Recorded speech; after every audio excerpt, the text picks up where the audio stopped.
Edward Lozzi is an award-winning publicist, a political consultant, former White House press advanced staffer, and writer. He founded the Beverly Hills-based public relations company, Edward Lozzi and Associates. And he is also a contributor to the Huffington Post and an on-air commentator for Fox News and CNN regarding a wide range of subjects, including matters related to celebrities, high-profile legal cases, political campaigns, and crisis management. His friendship with Francine York lasted for over 30 years. Please, let's welcome Edward Lozzi.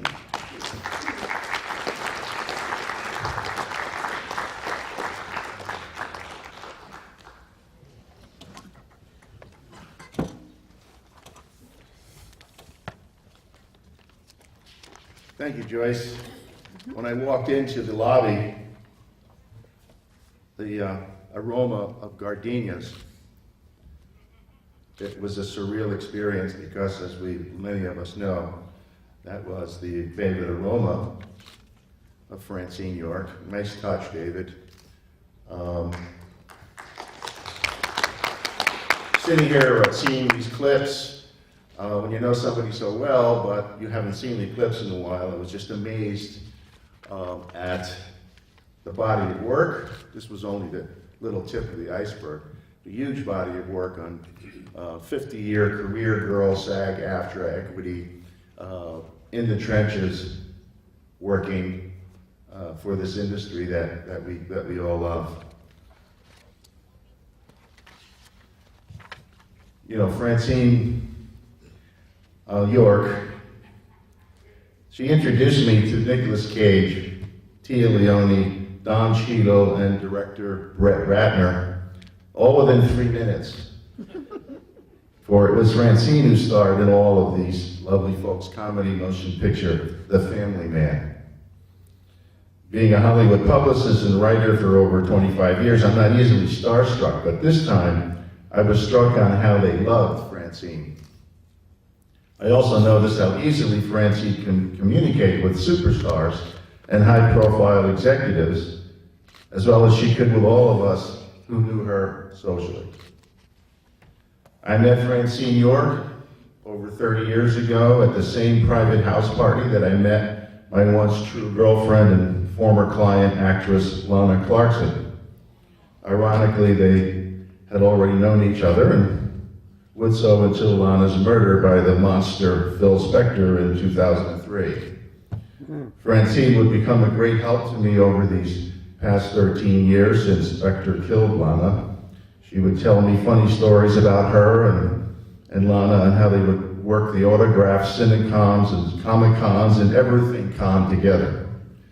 Francine would make me laugh, she would tease me, and she'd make me feel whole again.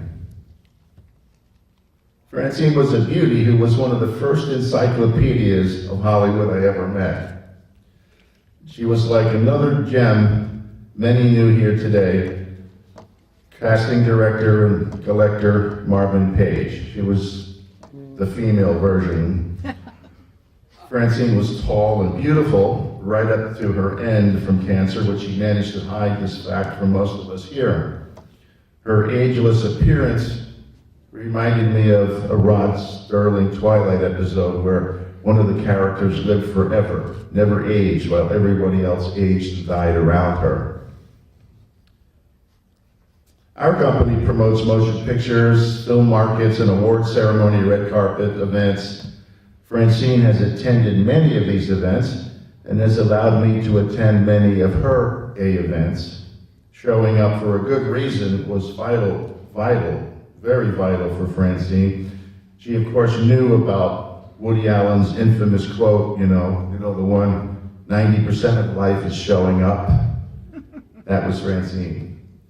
Whatever famous person got a role, when any of them did, or died, or was promoted, or arrested, soon there would be a photo of them with Francine coming soon thereafter and posted by her on social networks. She was a go-to person for research, as was Marvin Page.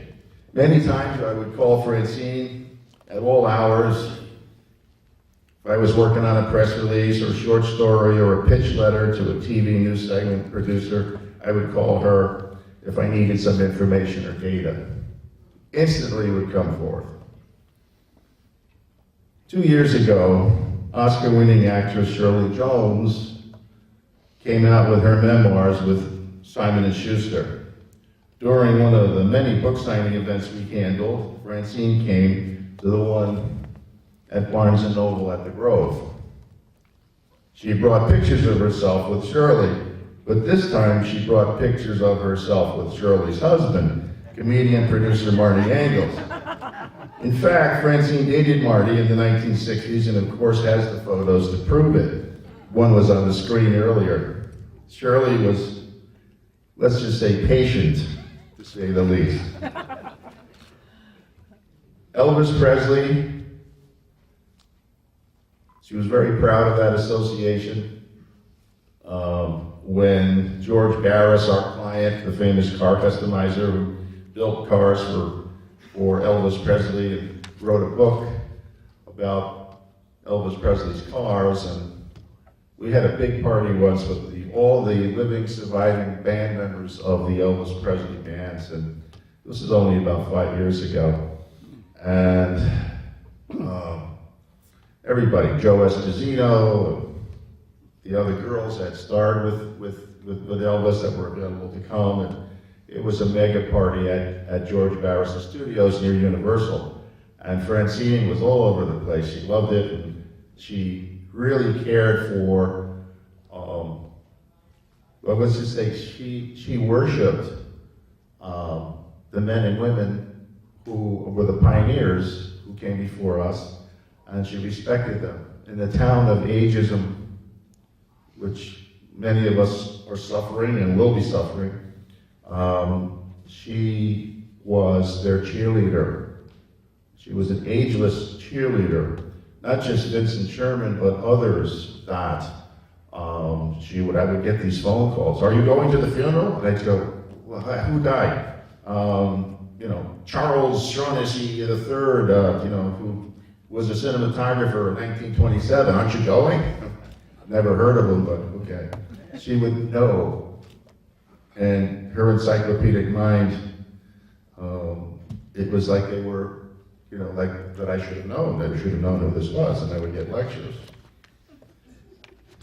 Francine was a regular at the Motion Picture Home in Woodland Hills and helped my company with fundraising and awareness events when the Motion Picture Home Hospital was ordered closed by the dubious board of the home, including David Geffen, who voted to close it. That was only 5 years ago. And because of Francine and others like Renee Taylor and Joe Bologna, we rallied and put a lot of pressure on people, raised a lot of money, and Francine was one of them, and the hospital remains open. Yay.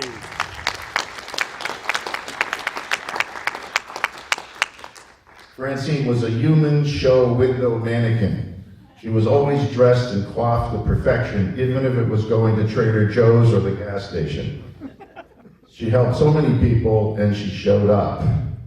And showed up in pain, as her secret cancer ate away her body, but not her soul and personality. I want to thank David Schechter and his associates and the American Cinematheque for making this memorial and screening reception happen today. We will miss you, Francine York. Travel well.